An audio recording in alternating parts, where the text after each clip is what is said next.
அன்பு நேயர்களுக்கு கனிவான வணக்கம். ஓபிஎஸ் அணியின் உத்தேச வேட்பாளர்கள் பட்டியல்.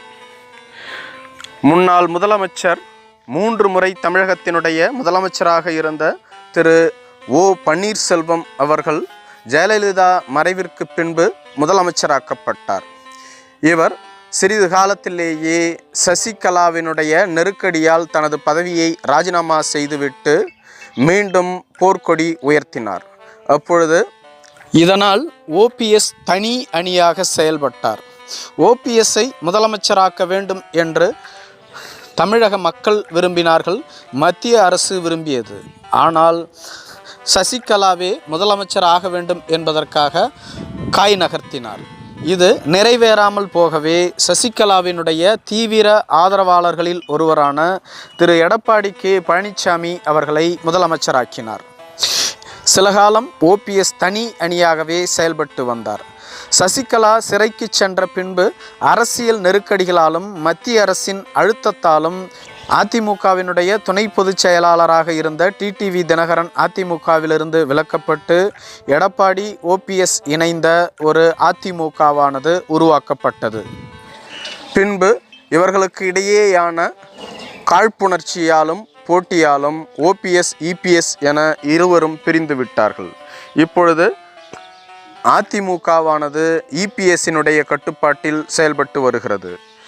தொடர்ச்சியாக சசிகலா, டிடிவி தினகரன், ஓபிஎஸ் என அனைவரும் அதிமுகவிலிருந்து வாரம் கட்டப்பட்டு விட்டார்கள். இப்பொழுது ஓபிஎஸ் தனி அணியாக செயல்பட்டு வருகிறார். ஓபிஎஸ் அதிமுகவினுடைய கொடி மற்றும் பெயரை பயன்படுத்தக்கூடாது என்று நீதிமன்றத்தில் வழக்கும் நிலுவையில் உள்ளது. இதேபோன்று ஓபிஎஸ்க்கு எதிர்க்கட்சி துணைத் தலைவர் பதவி வழங்கப்பட்டிருந்தது. அந்த இடத்திலும் தற்பொழுது அதிமுகவின் ஆர்வி உதயகுமார் அவர்கள் நியமனம் செய்யப்பட்டிருந்தார். அதற்கான இடமும் சட்டப்பேரவையில் இந்த கூட்டத்தொடரில் வழங்கப்பட்டு விட்டது. இப்பொழுது ஓபிஎஸ் 2வது வரிசைக்கு அனுப்பப்பட்டு விட்டார்.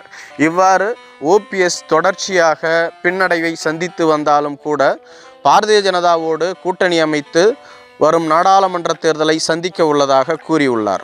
பாரதிய ஜனதா கூட்டணியில் ஓபிஎஸ் அணிக்கு வெறும் 3 தொகுதிகள் தான் ஒதுக்கப்படும் என்று கூறப்படுகிறது. இதனோடு ஒரு ராஜ்யசபா சீட் ஒதுக்கப்படும் என்றும் கூறப்படுகிறது. மற்றபடி அதிகப்படியான தொகுதிகளை வழங்க முடியாது என்றும் கூறி வருகிறார்கள். அதே சமயத்தில் ஓபிஎஸ்ஓ முதல் கட்டமாக 15 தொகுதிகளுக்கான விருப்ப தொகுதி பட்டியலை வழங்கியிருந்தார். தற்பொழுது 15 தொகுதிகளுக்கான வேட்பாளர் பட்டியலையும் இறுதி செய்து வைத்துள்ளார். ஓபிஎஸ் அணியினுடைய உத்தேச வேட்பாளர் பட்டியல். தேனி திரு ரவீந்திரநாத் குமார், இவர் ஓபிஎஸ்ஸின் மகன் ஆவார். இவர் தேனி தொகுதியினுடைய பாராளுமன்ற உறுப்பினர். 2019ஆம் ஆண்டு நடைபெற்ற பாராளுமன்ற தேர்தலின் பொழுது அதிமுக அணியில் வெற்றி பெற்ற ஒரே ஒரு நாடாளுமன்ற உறுப்பினரும் இவரே ஆவார். வடசென்னை தொகுதி திரு எம்.வி. சதீஷ்குமார், முன்னாள் மாவட்ட செயலாளர் அல்லது இவருக்கு பதிலாக வழக்குரைஞர் ஆர்.வி. பாபு அவர்கள் ஸ்ரீபெரும்புதூர் தொகுதி. ஜே.சி.டி. பிரபாகர், முன்னாள் எம்எல்ஏ அல்லது இவருக்கு பதிலாக வெங்கட்ராமன், முன்னாள் எம்எல்ஏ. ராமநாதபுரம் அல்லது கள்ளக்குறிச்சி தொகுதி. அதிமுகவினுடைய கொள்கை பரப்பு செயலாளரும் ஓபிஎஸ்ஸினுடைய தீவிர விசுவாசியுமாக இருந்து வருகின்ற திரு புகழேந்தி அவர்கள். மதுரை ஆர். பாலகிருஷ்ணன், முன்னாள் எம்பி. திருச்சி நாடாளுமன்ற தொகுதி வெல்லமண்டி நடராஜன், முன்னாள் அமைச்சர், முன்னாள் எம்எல்ஏ, முன்னாள் மாவட்ட கழக செயலாளர். கரூர் தொகுதி கூப்பா கிருஷ்ணன், முன்னாள் அமைச்சர்களில் ஒருவர். சேலம் நாடாளுமன்ற தொகுதி திரு எம். ஜெய்சங்கர், மத்திய மாவட்ட கழக செயலாளர். ஆரணி நாடாளுமன்ற தொகுதி திரு செஞ்சி சேவல் ஏழுமலை, முன்னாள் எம்பி. விழுப்புரம் நாடாளுமன்ற தொகுதி ஆடிட்டர் திரு ஏ. ராஜீவ்காந்தி அல்லது இவருக்கு பதிலாக டாக்டர் கலைச்செல்வன், முன்னாள் தாட்கோ தலைவர். புதுச்சேரி நாடாளுமன்ற தொகுதி திரு ஓம் சக்தி சேகர், முன்னாள் எம்எல்ஏ, முன்னாள் காரைக்கால் மாவட்ட செயலாளராக பதவி வகித்துள்ளார். திருப்பூர் நாடாளுமன்ற தொகுதி திரு எம் சண்முகம் மாவட்ட கழக செயலாளர் அல்லது இவருக்கு பதிலாக திரு கனிஷ்கா சிவகுமார் மாவட்ட கழக துணை செயலாளர். நாமக்கல் நாடாளுமன்ற தொகுதி திரு எம் பழனிசாமி மாவட்ட கழக செயலாளர். திருவள்ளுவர் நாடாளுமன்ற தனி தொகுதி திரு பழனி ஏ சுப்புரத்தினம் முன்னாள் எம்எல்ஏ. சிவகங்கை நாடாளுமன்ற தொகுதி திரு மருது அழகுராஜ் கொள்கை பரப்பு செயலாளர் அல்லது இவருக்கு பதிலாக KR அசோகன் முன்னாள் மாவட்ட கழக செயலாளர். இந்த 15 பேர் கொண்ட உத்தேச வேட்பாளர் பட்டியலை OPS அணியானது இறுதி செய்துள்ளதாக தெரிகிறது. அதிமுகவை தனது கட்டுப்பாட்டில் வைத்துள்ள EPS அவர்களோ பாரதிய ஜனதா கூட்டணியிலிருந்து விலகியதுவே இனிமேல் பாரதிய ஜனதாவோடு கூட்டணி இல்லை என்று கூறி வருகிறார். அதே சமயத்தில் பாரதிய ஜனதா கட்சியோ தொடர்ந்து EPSோடு பேச்சுவார்த்தையில் ஈடுபட்டு வருகிறது.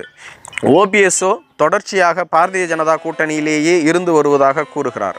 பாரதிய ஜனதா கட்சியோ OPSக்கு 3 நாடாளுமன்ற தொகுதிகளையும் ஒரு ராஜ்யசபா சீட்டையும் ஒதுக்கியுள்ளதாக கூறியிருந்தோம். இந்த 3 நாடாளுமன்ற தொகுதிகளிலும் தாமரை சின்னத்தில் தான் போட்டியிட வேண்டும் என்று நிர்பந்தித்து வருவதாக கூறப்படுகிறது. OPS அதற்கான பதிலை இதுவரையிலும் கூறவில்லை என்று கூறப்படுகிறது. பத்திரிகையாளர்களிடம் மட்டும் OPS இரட்டை இலை சின்னத்தில் போட்டியிடுவோம் அல்லது தனி சின்னத்தில் போட்டியிடுவோம் என்று கூறுகிறார்.